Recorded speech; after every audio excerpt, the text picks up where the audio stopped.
आसफा साहब बात करेंगे, पहले क्विकली अगर इस पे बात कर लें, जरताज साहब आप मुतमईन हैं गवर्नमेंट ने जिस तरह हैंडल किया है?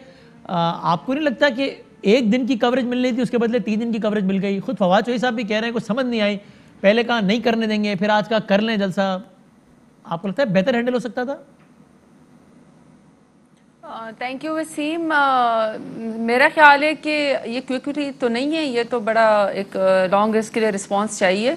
अभी तो आपने प्रोग्राम स्टार्ट ही किया है। जी जी। देखिए ये तो हम सब मानते हैं और स्टेटिस्टिक्स बताती हैं, एनसीओसी बताती है जिसके अंदर तमाम चीफ मिनिस्टर्स और हेल्थ मिनिस्टर और प्राइम मिनिस्टर बैठते हैं कि जी सेकंड स्पाइक जो है वो बहुत ज़्यादा डेंजरस है और स्पेशली मुल्तान में, पंजाब में 17% और तमाम हॉस्पिटल्स इस वक्त लोगों से, बीमारों से भरे हुए हैं। तो जब प्राइम मिनिस्टर इमरान खान ने एनसीओसी की उसके बाद ही कहा था कि मेरा शफाई का जलसा वॉलंटियरली जो है वो सस्पेंड करता हूँ, तो आप भी सस्पेंड कर दें।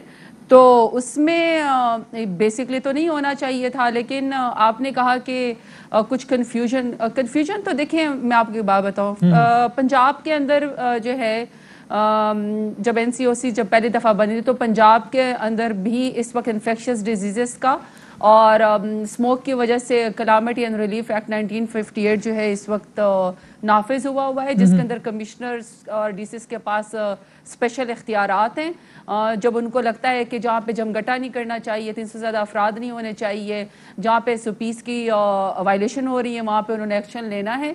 तो कोई स्पेशल तो उनको नहीं थी कोई हिदायत, और ये वो इस वक्त सारे पाकिस्तानी फॉलो कर रहा है चीज़ों को। सॉरी फॉर इंटरप्शन, आपसे ही पूछ रहा हूँ मैं, अगर ऐसा हो तो फिर गवर्नमेंट भी अपने एक्शन से लीड करे ना। फिरदौस आशिका अवान साहबा का एक तकरीब में खिताब नजर आया, फुटबॉल खेलती भी नजर आई। असद उमर साहब ने कल खिताब किया, ठीक है वो बोले सिर्फ 300 लोग, 300 से कम लोग थे, लेकिन उसकी भी तस्वीर हमने देखी, लोग साथ खड़े थे। तो फिर तो सक्कर में तो फिर तो गवर्नमेंट को भी अच्छा फिर जमात इस्लामी का जलसा हो गया, वहां पे कोई क्रैकडाउन नहीं हुआ, तो जाहिर है ये तो नहीं है कि वो कोरोना फ्री जलसा था, कल ही हुआ जलसा। पेशावर जलसे वाले दिन भी स्वाद में वो हो गया जलसा। नहीं देखिए ना वसीम, राना सनाउल्लाह साहब के क्या अल्फाज है? राना सनाउल्लाह साहब के अल्फाज हैं कि हम हर कीमत के ऊपर जो है वो जलसा करेंगे। तो देखिए वसीम, यहाँ तो फिर कीमत अवाम की जान है, तो अगर अवाम की जान पे खेल के इन्होंने आज मुल्तान में जलसा करना था। फिर कमर जमान साहब, कायरा साहब के अल्फाज हैं कि अगर हुकूमत सख्ती करेगी तो हम तसादुम की तरफ जाएंगे, वर्कर्स को। वो तो इनके कुछ बहुत ही गैर मंतिकी बयानात भी होते, पूछूंगा धामड़ा साहब से, लेकिन मैं गवर्नमेंट का पूछ रहा हूँ कि जमात इस्लामी ने जलसा किया, 24 घंटे पहले किया, उस पर कोई क्रैकडाउन नहीं हुआ, और यहाँ क्रैकडाउन हुआ कोरोना का कह के। तो कोरोना तो मतलब क्या दोनों जगह है ना? नहीं सुन तो लेना वसीम, मुझे आर्गुमेंट तो मुकम्मल करने देना। कीजिए। तो जहाँ पे जहाँ पे अपोजिशन ये कहती हो कि हमने इंसानी जानों पे खेल कर अपनी सियासत करनी है, हालांकि सियासत के लिए बहुत ज़्यादा टाइम पड़ा हुआ है। एनीहाउ उन्होंने अब ज़बरदस्ती आज जलसा किया। देखिए जहाँ पे इंसानी जानों का, इंसानी रवैयों का, सियासी जमघटों का जहाँ पे हुकूमत को सामना हो, मैं समझती हूँ वहाँ पे पंजाब गवर्नमेंट ने बहुत सेंसिबल प्ले किया। उन्होंने अच्छा हुआ तसादुम की तरफ नहीं गए, क्योंकि देखिए ना मैं खुद एक सियासी कारकुन हूँ, मैं लड़की जीत के यहाँ पे आई हुई। जब हम जलसों में जाते थे, जब हमारे ऊपर लाठी चार्ज होता था, जब हमें मारा पीटा जाता था, टीयर गैसिंग होती थी, तो हमें बहुत तकलीफ और आजमाइश का सामना करना पड़ता था। तो मैं समझती हूँ कि हम तो इस तरह की सियासत नहीं करते कि हम खवातीन के ऊपर लाठी चार्ज करें या हम मारे पीटे या हम पर्चे दें। एक ही पर्चा हुआ है और वो भी आपको पता है कि कोर्ट ने जो है वो सस्पेंड कर दिया, जो मूसा रजा गिलानी साहब के खिलाफ हुआ था। तो मैं समझती हूँ कि गवर्नमेंट ने तो बड़ा अच्छा हैंडल किया है। जमात इस्लामी वाला जलसा वहां गिरफ्तारियां नहीं हुई, यहाँ हुई, मैं ये पूछ रहा हूँ। नहीं देखिए, इजाजत तो किसी जलसे को भी नहीं दी गई, लेकिन वो मैं ऑलरेडी कह रही हूँ कि जहाँ पे इंसानों से आपका पाला पड़ता है, कारकुनों से, वहाँ मेरा ख्याल है फिर कुछ चीज़ों को में नरम रवैया कर लेना चाहिए, जो पंजाब हुकूमत ने किया। अलबत्ता रिस्पॉन्सिबिलिटी तो पीडीएम के ऊपर ही आती है कि उन्होंने इंसानी जान पे खेल के, कि उनकी अपनी जानें कीमती हैं और आवाम की जानें सस्ती हैं। हालांकि ड्यूअल स्टैंडर्ड्स नहीं होने चाहिए, अपने लिए और आवाम के लिए स्टैंडर्ड्स होने चाहिए। जलसे से आ रहे हैं अभी दामरा साहब, अभी कल की बात है, पुरानी बातें नहीं है, कि आपके लोग कहते थे इमरान खान को कि अगर ये जमहूरी तरीके से आया होता ना, आवाम की फिक्र होती ना, तो लॉकडाउन लगाता, लोगों को मरने के लिए ना छोड़ देता। और आज आप लोग जलसे कर रहे हैं, और इन जलसों से लोगों के मरने का डर नहीं है, कोरोना नहीं फैल रहा। 45 लोग मर रहे हैं ऑफिशियली रोजाना, असल में से ज्यादा मर रहे हैं। जी बादामी साहब, बिस्मिल्लाहिर्रहमानिर्रहीम। देखिए, पहली बात तो आज पाकिस्तान पीपल्स पार्टी का योमे तासीस है। तासीस था, एक फाउंडेशन डे था, और किसी भी जमात को ये इख्तियार होना चाहिए कि उनके कारकुनान जो हैं वो उसकी पार्टी के फाउंडेशन डे को मनाएं और आजादाना तौर पर मनाएं। नंबर एक बात। और मुझे बड़ी एक तो हमदर्दी है, अभी जो बयानिया दे रही है मेरी बहन जरताज साहिबा, अच्छा। कि उससे अल्फाज जो हैं वो चुनाव में भी बड़ी वो बेचारी कोशिश कर रही हैं, मगर पाकिस्तानी कौम अब मुतमिन नहीं होगी, क्योंकि ये चूरन जितना बेचना था वो ये गवर्नमेंट जो है वो बेच चुकी। अच्छा, इस हुकूमत की जो यार 2 महीने पहले जो आप लोगों ने चूरन बेचा उस पर तो आपने फरमाया, आप लोग कह रहे थे कि NCOC इमरान खान मरवा देगा लोगों को, लॉकडाउन लगा है। आज आप कह रहे हैं लोगों निकलो घरों से। अब नहीं मरेंगे लोग कोरोना से, 2 महीने पहले मर रहे थे सिर्फ।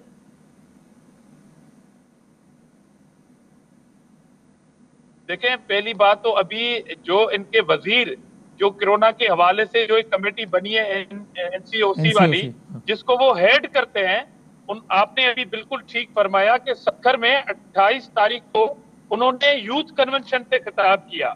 इनसे पूछें कि वहां की सूबाई हुकूमत ने कोई मुदाखलत की, और अगर नहीं की तो आप अपना नैरेटिव, वो वजीर साहब जो आपने सिलेक्ट किया है कोरोना के हवाले से, कि वो मीटिंगें करें, चारों सूबाई चीफ सेक्रेटरीज को कहें, अपने वहां पर इंस्ट्रक्शन पास करें। मगर देखें, धीर में जो जलसा हुआ वहां पर किसकी गवर्नमेंट थी? PTI की गवर्नमेंट थी।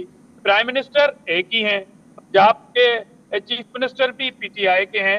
यहाँ पर इनकी पॉलिसी एक है। क्या ये कोरोना यार ये बिल्कुल कॉन्ट्रडिक्शन है। तभी मैंने सवाल जरताज साहब से पूछा और लोग फैसला करेंगे कि जवाब मिला या नहीं मिला। आप तो अपने बयानिए का जवाब देना। आप लोग कह रहे थे कि नहीं निकलना चाहिए कल तक, आज निकाल रहे हैं लोगों को। बाकी मुल्तान की बाजारों में क्या हो रहा है? क्या वहां पब्लिक जमा नहीं हो रही? रेलवे स्टेशन पे डेली लोग नहीं आते, रेलवे के अंदर सफर नहीं होता, बस अड्डों पे सफर नहीं होता, बसों में किस तरह सफर हो रहा है? 3 सीटें, 3 मुसाफिर जहाजों में सफर हो रहा है। आजिज भाई, बाजार बंद होगा तो रोजगार बंद होगा, जलसा बंद होगा तो रोजगार बंद नहीं होगा ना।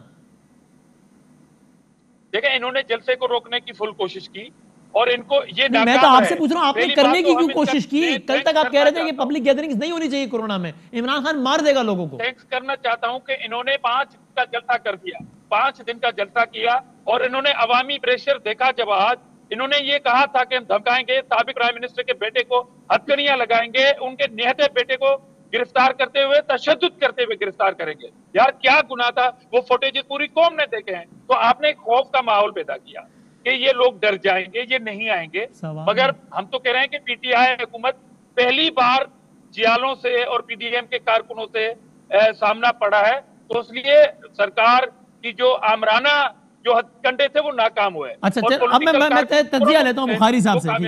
बुखारी साहब, तज्जिया दीजिए। आज की सूरत हाल आपने देख ली। 12 दिन बाद 13 दिसंबर को लाहौर में जलसा है। PDM कहती है आखिरी मार्का है, बड़ा मार्का है, और मैं ये जानता हूं, आप मुझसे ज्यादा बाखबर हैं कि नून लीग बहुत ज्यादा रिलाय कर रही है जलसे पे। वो ये समझते हैं कि अगर वो जलसा तगड़ा हो गया तो सियासी मंजरनामा कुछ और होगा, वो जलसा फारिग हो गया तो मामला कुछ और होंगे। अब क्या होगा आपके ख्याल में? एक तरफ गवर्नमेंट का मौक़िफ़, कोरोना सख्तियां, और 13 दिसंबर का जलसा। बहुत शुक्रिया आपका वसीम, आपने मौका दिया अपने प्रोग्राम में। देखें, इसको हम बिल्कुल अनबायस्ड होकर सूरत हाल को अगर देखें तो फिर ही हम किसी नतीजे पे पहुंच सकते हैं। पहली बात तो ये है कि फेज वन में कौम पूरी डरी हुई थी। पूरी दुनिया में पेंडेमिक एक आफत के तौर पे आया हुआ था। उस वक्त हमारे प्राइम मिनिस्टर ने कहा ये एक हल्का सा फ्लू होता है, 2-3 दिन में गायब हो जाता है, लिहाजा कोई लॉकडाउन करने की जरूरत नहीं है। पूरा 7-8 महीने प्राइम मिनिस्टर डिनायल मोड में रहे कि ये कोई चीज़ नहीं है। उसके बाद ये जो कंपटीशन शुरू हुआ, ये टूर्नामेंट जो है जलसों का, ये शुरू हुआ गिलगित बल्तिस्तान से। गिलगित बल्तिस्तान के इलेक्शन से 1.5-2 हफ्ते पहले कोरोना की सेकंड लहर आने की नवीद सुना दी गई थी कौम को। वहाँ पहले जाके जलसा किया प्राइम मिनिस्टर साहब ने, फिर उसके बाद उनके 3 मिनिस्टर मुराद सईद, अमीन गंडापुर और जुल्फिकार बुखारी साहब ने धड़ाधड़ जलसे किए। कोई एक रत्ती भर किसी ने SOP पे अमल नहीं किया। अब आ जाए, अब रिसेंटली ये हुआ कि दीर में जलसा हो गया। खुद जो कोरोना के हेड है कमेटी के, उन्होंने कल सक्खर में जो कुछ किया वो आपके सामने है। जब इतनी नॉन सीरियस हुकूमत खुद होगी तो how can the government expect के जो अपोजिशन है, जो ऑलरेडी एक मार्का आरआई पर निकली हुई है, वो उनकी बात को आराम से सुन लेगी। अब होगा क्या आपके ख्याल में? आगे का मंजरनामा प्रेडिक्ट करना क्या होगा? मैं एक जुमला अगर उन्होंने करना था ये, तो फिर इस अपोजिशन को उन्हें एंगेज करना चाहिए था जिसके लिए ना आपके प्राइम मिनिस्टर साहब ज़हनी तौर पर तैयार हैं, ना वो किसी के मुंह से अपने वजीरों मशीरों से। तो वो स्पीकर ने कमेटी बुलाई ना, ये गए नहीं अपोजिशन अपोजिशन वाले कोई इंगेज करने के लिए बुलाई ना? जनाब यही तो रौला है, यही तो रौला है कि प्राइम मिनिस्टर साहब चाहते हैं कि सारी टॉप लीडरशिप आए और जिनके मैं नाम दूं उन बंदों से बात करके चली जाए। ये कहीं नहीं होता। Prime minister has to sit himself. एक बात। अब आ जाइए आगे क्या होगा। होगा क्या ये? देखिए इस मूवमेंट को, इस पीडीएम की मूवमेंट को मोमेंटम देने का सारा सेरा हुकूमत के सर है। अच्छा, वो कैसे? मैं बिल्कुल इसके ऊपर घंटों बहस कर सकता हूं, इसलिए कि जिस तरह की हाइप, मैं आ रहा हूं उसी पर, जिस तरह की हाइप हुकूमत के मशीर, वजीर और तर्जुमान बैठ के टॉक शोज में, टेलीविजन इंटरव्यूज में, प्रेस कॉन्फ्रेंसेस में इन पीडीएम के जलसों को देते थे, उसकी वजह से लोग ज्यादा अट्रैक्ट हुए। मैं आपको बिल्कुल कन्विक्शन से कह रहा हूं कि अगर ये 3 दिन का तमाशा ना लगाया होता तो शायद आज इतने लोग इस जलसे में नहीं होते। एक बात। दूसरी बात यह है कि लोग अब आ क्यों रहे हैं, ये इसके बावजूद कि हुकूमत डरा रही है, कोरोना कोरोना कोरोना, इसके बावजूद लोग आ रहे हैं। ये तो मैं मानने के लिए तैयार नहीं हूं ना। जिस तरह आज फैजुल हसन चौहान ने कहा कि मुंह चढ़ा दिया मुल्तान के लोगों ने, आईना दिखा दिया, वहां 200 लोग थे। ये यही कह सकते हैं, किसी को मानता कोई नहीं है इसको। अब आज लाहौर का जो जलसा है वो फेज 2 का स्टार्टिंग पॉइंट है। फेज 2 ये है कि दिसंबर 13 को जलसे के बाद से फिर लॉन्ग मार्च की तैयारी होगी। अच्छा। और फिर अल्टीमेटली उस धरने की तरफ जाएंगे जिसका रवाज भी जो है वो जनाब इमरान खान साहब ने डाला है। और फिर क्या होगा? अगर तो उस धरने के बाद तो खान साहब घर वापस चले गए थे, हुकूमत तो घर नहीं गई थी, तो क्या होगा धरने से?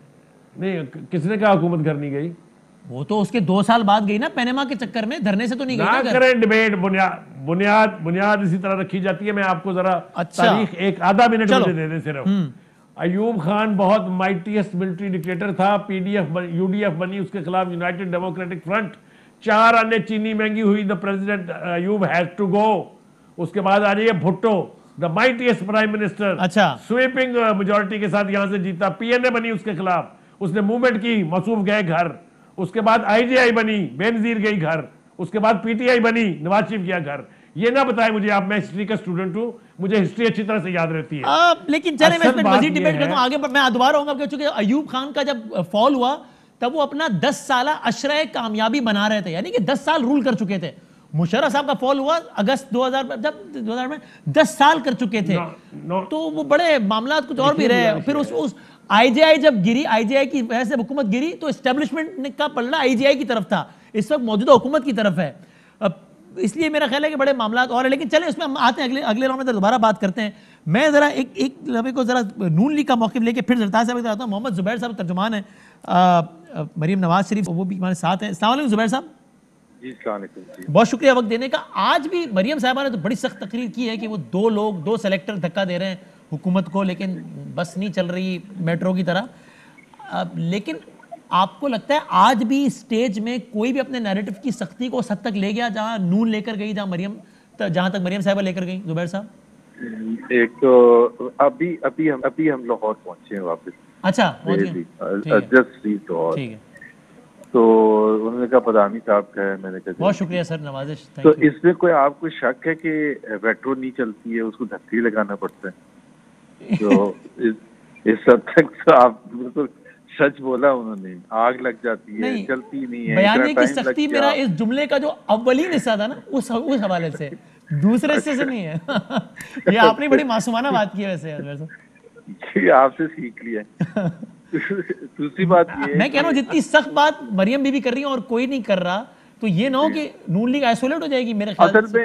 असल में मैं आपको बताऊं कि वसीम, अगर आप कोई जलसा अटेंड करें, हाँ। या आज ही के जलसे के आप तमाम वो वीडियो से क्लिप्स सुने, अख्तर बैंगल की तकरीर या चकचई साहब की तकरीर, तो आपको खुद, वो तो आसफा की जाहिर सी बात है, वो she was just making her first speech, तो उनसे तो नहीं एक्सपेक्ट कर रहे थे, लेकिन वो बाकी भी ऐसी बातें करते हैं। This just shows the star value of Maryam Nawaz, कि ये सारा जो है for Imran Khan and for everyone else, Maryam Nawaz जो है सबसे बड़ी फॉर्मिडेबल पॉलिटिकल ओपोनेंट है इस वक्त पाकिस्तान। उन्हीं से स्टार गुजरावाला में जब मरियम बीबी ने बात की तो बिलावल साहब ने तो अपनी मुख्तलिफ राय का इजहार किया ना बरमला बीबीसी उर्दू के इंटरव्यू में। उन्होंने कहाँ फॉलो किया मरियम बीबी को? नहीं, बिलावल मतलब आज कौन सी ऐसी बात की थी जो बिलावल करते हैं या जो मरियम ने की? नवाज शरीफ साहब इस एक्सटेंट तक जाते हैं कि नाम लेते हैं। मरियम बीबी ने कहा 2 लोग, जाहिर उन्हीं 2 लोगों की बात, और तो कोई नहीं जा रहा है सत्ता एस्टैब्लिशमेंट के खिलाफ। नहीं, देखें ना, जब बिलावल कहते हैं सिलेक्टर्स का, और मैंने पहले भी कहा है कि ये जो वर्ड सिलेक्टेड है ये या सिलेक्टर, ये तो शुरू ही बिलावल ने किया था। अब ये आप ये कह रहे हैं कि 2 हैं या 4 हैं selectors, what difference is it? कभी किसी को पता है कि पाकिस्तान क्रिकेट टीम के सिलेक्टर्स कितने हैं?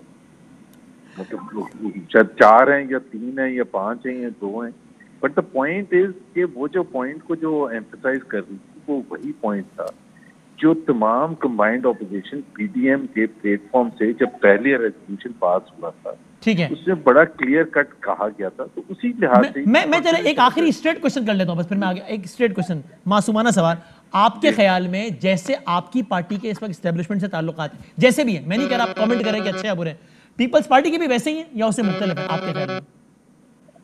मेरा नहीं ख्याल है कि हमारे यहाँ पीपल्स पार्टी के ताल्लुकात में कोई डिफरेंस है। I don't think. यानी आप दोनों का इस वक्त एस्टेब्लिशमेंट से रिलेशनशिप सेम लेवल का है आपके ख्याल में? मेरा तो ख्याल है, बट मुझे अब जाहिर है कुछ छुप छुपा के कोई बात हो रही है पीपल्स आपके ख्याल में एक ही तरह के ताल्लुकात है? मेरे हिसाब से एक ही तरह। बहुत शुक्रिया जुबैर साहब, बहुत थैंक यू वेरी मच, बहुत शुक्रिया। जरताज साहब इस पर आइए, आप एक एज ए पॉलिटिकल वर्कर खुश हैं कि जनाब एक खातून, एक यंग खातून आसफा जरदारी साहब 27 साल की हैं, उनकी सियासत में एंट्री हुई है, या आपके ख्याल में ये मौरूसी सियासत है और ये इसी ने पाकिस्तान में काम खराब किया है? सरताज साहब। अच्छा वसीम, 2 पॉइंट्स। पहला पॉइंट मेरा ये कि प्राइम मिनिस्टर इमरान खान 2023 क्या इंशाल्लाह अगले 5 साल तक इंक्लूडिंग सिंध इंशाल्लाह हम फेडरल गवर्नमेंट समेत पूरे पाकिस्तान में हुकूमत बनाएंगे 2028 तक के वज़ीर आज़म बेचारों ने ख्वाब जिन लोगों बेचारों ने ख्वाब देखे हैं कि हम पहले से शेरवानी पहन के आए थे या हमसे पसे पर्दा जो है बात हुई थी कि आप अपनी काबीना का वो कर लें, या फिर वो समझते हैं कि एंटी पाकिस्तान बयानिए से या कोविड-18 कहने से या सिलेक्टेड कहने से या इदारों को मिलाइन करने से या प्राइम मिनिस्टर इमरान खान से ऑब्सेस्ड हो के बार बार प्राइम मिनिस्टर इमरान खान का नाम लेने से वो समझते हैं कि वो हमारी हुकूमत गिराएंगे, तो वो बेचारे पे दे लिव्स इन फूल्स पैराडाइज। अच्छा, अब आ जाते हैं कि जी अब आ जाते हैं अब आ जाते हैं कि जी आसफा भुट्टो जरदारी साहिबा आज मुल्तान में उन्होंने एंट्री की है। अच्छा, सबसे बड़ी बात तो ये कि ये तो बात का इशू है कि मैं इसके ऊपर बात करूं कि जी मौरूसी सियासत है और पार्टियों को भी फैमिली लिमिटेड पार्टियों की तरह चलाते हैं।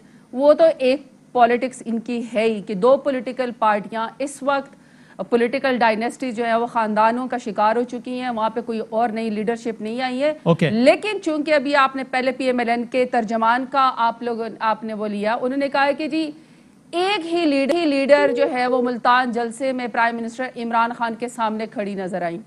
जब मैं जरा इसके ऊपर एनालिसिस देखो, मैंने बड़े गौर से जलसा देखा है।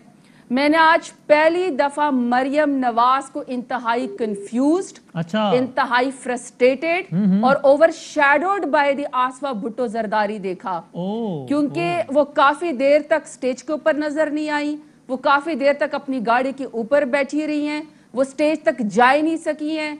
आसफा भुट्टो जरदारी वहां पे शी स्टूड देयर, वो खड़ी रही हैं, और जो उसने तकरीर भी की है या जो उसने बातें भी की है, आई थिंक उसने अपनी वालदा का या उसको जो कैरी किया है, हर बच्चे को और बच्ची को ये हक हासिल है कि वो अपने पेरेंट्स का हुलिया अपनाएं, उस तरीके से बात करें, उनसे इम्प्रेस हो, ये उनका बाय बर्थ राइट होता है। लेकिन मरियम नवाज की जो बातें थी वो अपनी जात से शुरू हुई, अपनी अना से शुरू हुई। काश के वो कोई सेल्फ रिस्पेक्ट भी सीख लें अपनी अना के अलावा, काश के वो इदारों को मिलाइन करने के अलावा, काश के वो इल्जामात के बजाय कोई और बात भी कर ले जिससे नजर आए कि उसमें वाकई कोई पॉलिटिकल स्टेचर है। इसकी बुनियाद पर आप ये भी समझती हैं कि बतौर मजमूई नून लीग के रवैये से ज्यादा बेहतर रवैया है पीपल्स पार्टी का, उनकी अप्रोच बेहतर है टुवर्ड्स इश्यूज रिलेटिवली? जरताज साहब देखिए, कंपैरिजन में अगर देखें ना तो जो पीपल्स पार्टी है वो बेटर प्ले कर रही है। वो एक तरीके से देखें ना, मरियम नवाज के वालिद ने कितनी गालियां बेनजीर भुट्टो को और कितनी उसकी कैरेक्टर असैसिनेशन की, मगर अब ये बार बार उसको लॉन्च कर रहे थे मरियम नवाज को एज बेनजीर भुट्टो। लेकिन आज पीपल्स पार्टी ने जाके बिल्कुल स्ट्रेट फॉरवर्ड है वे आसफा भुट्टो जरदारी को मैदान में उतारने के बाद कह दिया कि बीबी अपने पास रखो, हमारे पास अपना मौजूद है। तो उन्होंने तो उसकी सियासत वहीं पर खत्म कर दी। आज जितना मैंने कंफ्यूज मरियम नवाज को देखा, जो उस बेचारे की हालत थी, अगर तो कोई सीरीज झूठ की बनेगी, जैसे प्रिंस है या द क्राउन है, कोई सीरीज बनती है तो झूठों की अगर कोई सीरीज बनेगी तो उसकी क्वीन तो मरियम नवाज होगी। लेकिन आज उसने झूठ की इंतहा कर दी। कहती है मतलब अल्लाह माफ कर दे, किसी ने जिक्र नहीं किया। कहती है जी एक वजीर खातून ने प्रॉबेबली शायद उन्होंने किसी फिरदौस आशिक अवान साहिबा का, उन्होंने कहा जी अपनी माँ की उसको बॉडी को पार्सल किया, तो क्या नहीं किया? इसको किस तरह हम लपेटे कि आप, और कहा कि जी जनाजा पढ़ने नहीं दिया। क्या किसी ने रोका है नवाज शरीफ को अपनी माँ के जनाजे को कंधा देने से? क्या हसन और हुसैन को रोका है किसी ने अपनी दादी के जनाजे को? नून लीग का रिप्रेजेंटेटिव यहाँ पे नहीं है तो ठीक है। नहीं, मेरा ख्याल है फिरदौस साहब उस एक पार्सल वाली बात पे कमेंट ना करते तो बेहतर था। मेरा तो ख्याल है ये नेशनल टीवी है, इस कंपैरिजन में आपको बता रही हूँ, ठीक है, पॉइंट टेकन, बहुत ज्यादा बैडली एक्सपोज। लेकिन एक बात और बता दें, फिर मैं इस पे तज्जिया लेता हूँ सलीम बुखारी साहब से। काफी लोगों की ये भी राय है, जिसमें मैं भी शामिल हूँ, कि पीपल्स पार्टी के मामलात वहां भी निस्बतन बहुत बेहतर हैं जहां नून के बिल्कुल बेहतर नहीं है, और आपके तो बहुत ही बेहतर है। ये बात ठीक है आपके ख्याल में जरदारी साहब?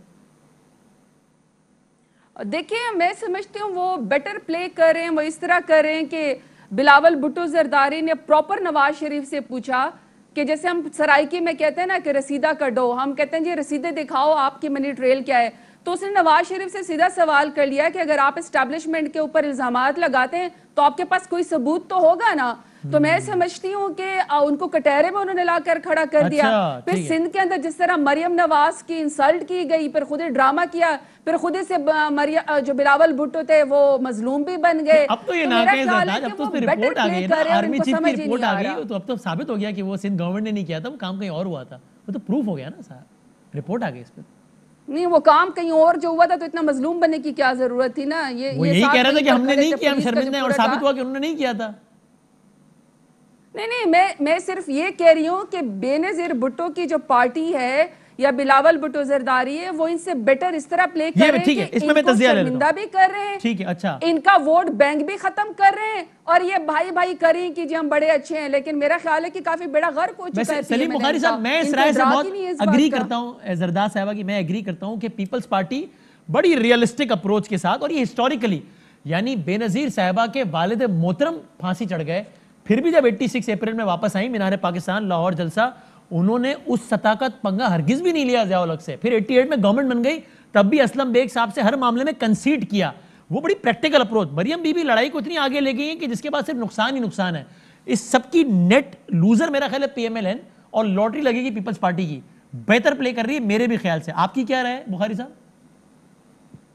देखिए, जब से ये मूवमेंट शुरू हुई है, PDM से इवन पहले से ये कोशिश तो हो रही थी कि पीपल्स पार्टी और मुस्लिम लीग नून को एक प्लेटफॉर्म पे ना आने दिया जाए, इकट्ठा ना होने दिया जाए। इसके लिए बेपना प्रोग्राम्स के मैं रेफरेंस दे सकता हूँ आपको, बेपना वुज़रा के बयानात मैं आपको कोट कर सकता हूँ। लेकिन इसके बावजूद अब आप ये देखिए कि अगली जनरेशन में, नेक्स्ट जनरेशन में, which means Bilawal, which means Maryam, which means Aseefa Bhutto साहिबा, ये एक अगली जनरेशन है जो एक प्लेटफॉर्म अब इस्तेमाल कर रही है।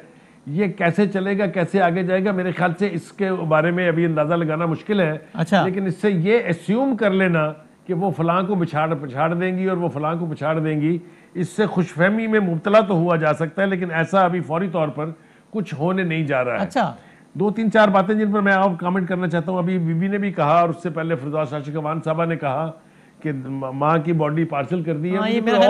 कार नहीं बताया, नहीं, उन्होंने कोई और तरीका नहीं बताया कि उनका कोई अगर अजीज मर जाता तो उसकी बॉडी कैसे आएगी, वो सर पे बिठा के लाएंगी, वहां से पैदल चल के आएंगी। नहीं, मतलब जाहिर उनका मतलब ये था कि खुद क्यों नहीं आया, क्यों नहीं आया, उनका जाहिर मतलब ये था क्या? हाँ, नहीं सेंसिटिविटी नहीं, पर इस तरह से कहना चाहिए था, बॉडी पार्सल वगैरह, ये बेमानी बातें। एनीवे, अब आज जनाब खानदानी पॉलिटिक्स की बात हो रही थी, अगर आप मुझे इजाजत देंगे तो जल्दी से कमेंट कर दूं आपको।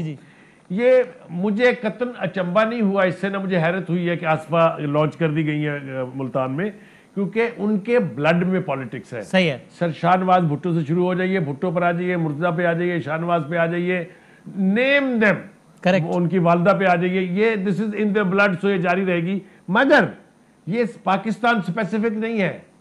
आप चलिए जरा अमेरिका चलते हैं, बांग्लादेश, इंडिया, अमेरिका में क्लिंटन और बुश की सही जनरेशंस आफ्टर जनरेशंस। सो इसके ऊपर कैश करके ये ख्वाहिश करना कि दोनों जमातें लड़ पड़ेंगी, ये भी मेरे ख्याल से ठीक बात नहीं है। Last but not the least, जो कोरोना से डराने का हवाला शुरू में आपने दिया था और जिसकी वजह से ये जलसा नहीं होना चाहिए और था ये, और जो लाहौर का जलसा नहीं होना चाहिए, ये उस वक्त तक नहीं होगा वसीम बदामी जब तक हुकूमत अपनी सीरियसनेस साबित नहीं करेगी इस हवाले से। ठीक है। अगर उनका ख्याल ये है कि वो खुद अपने जो मर्जी तमाशे लगाते रहें और अपोजिशन सिर्फ उनका कहना माने, ये नहीं होगा। ठीक है। और last but not the least, अगर लाहौर के जलसे तक बात पहुंची तो मैं वसूख से ये कह रहा हूं कि पीटीआई की लीडरशिप को, पीटीआई के वज़रा, मिनिस्टर्स और तर्जमानों को, सबको should start taking seriously that could be A beginning of another phase. ये मैं आपको जिम्मेदारी से कह रहा हूं। Let's see. मेरा ख्याल यह है कि हुकूमत की तरफ से अपोजिशन को एंगेज किए बगैर कोई रास्ता नहीं बनेगा। मैं जरा कंक्लूड करने लगा। ठीक है धामड़ा साहब, आप डिस्कनेक्ट हो गए थे। एक तो मुबारक हो भाई, वो जरताज साहबा का ख्याल है आपकी सियासी मुखालिफ है, लेकिन समझती हैं आप लोग बहुत यस तरीके से, ओके तरीके से काम कर रहे हैं बननिस्बत नून लीग के। ये मुझे जरा वजाहत करते हैं, आप information secretary peoples party Sindh के, आज आसफा साहबा को बाकायदा लॉन्च किया गया है, जिससे मुराद ये कि अब आने वाले जलसों में भी इस तरह नजर आएंगी लाहौर में उसके बाद, या चूंकि बिलावल साहब बीमारी की वजह से नहीं आ पाए इसलिए आसफा साहबा आ गई। It is as simple as that. आखिरी 1-2 मिनट में बस। देखें बदामी साहब, 100% आप इस चीज को, पहले तो मैंने कहा कि चेयरमैन बिलावल भुट्टो जरदारी साहब जो हैं वो कोविड की वजह से शरीक नहीं हो पाए। अगर बीबी आसफा नहीं आती तो फिर चहमगोइयां होती और आप ही के इसी कुछ नए मौजूआत पे हम बहस कर रहे होते। और बीबी आसफा भुट्टो इससे पहले भी इलेक्शन कैंपेन कर चुकी हैं, कई तकारीर से खिताब कर चुकी हैं और ये डिसाइड है कि वो पॉलिटिक्स में एक्टिव रोल प्ले करेंगी। जहां तक मॉरिसी सियासत का ताल्लुक है तो आज पीपुल्स पार्टी का फाउंडेशन डे था। बिल्कुल ठीक कहा बुखारी साहब ने कि पीपुल्स पार्टी के अलावा किसी पॉलिटिकल पार्टी के पास शहीद गड़ी खुदाबख्श जैसा कब्रिस्तान नहीं है जिसमें एक एक कब्र अपनी सियासी दास्तान रखती है। मगर 22 साल जदोजहद के तराने बजाने वाली पार्टी बताए कि 22 साल के अंदर इमरान खान के बगैर कौन सा ऐसा शख्स है जो 1 घंटे के लिए पीटीआई का चेयरमैन मुंतखब हुआ है या बना है। चले तो ठीक है, लेकिन मुझे बता दें, आज अगर बिलावल साहब आते तो आसफा साहबा ना आती? बिल्कुल ऐसा ही है। चेयरमैन साहब अगर आते तो बीबी आसफा शिरकत जरूर कर सकती, तकरीर ना फरमाती, मगर स्पीच नहीं थी उसकी। और लाहौर जलसे में भी अगर बिलावल साहब आएंगे तो आसफा साहबा नहीं होंगे। फाइनल वर्ड देते हैं बस बुखारी साहब, बिलावल साहब कह रहा हूं। आपको याद होना चाहिए आसफ अली जरदारी ने बाकायदा पब्लिक जलसे में ऐलान किया था कि मेरा अलम जो है वो मेरी बेटी आसमा उठाएगी। ठीक है, बिलावल साहब ने भी कहा था मैं गिरफ्तार हो गया तो आसमा आएंगे। बहुत शुक्रिया तीनों मेहमानों का, बहुत बहुत। ब्रेक के बाद इसको कंक्लूड करते हैं।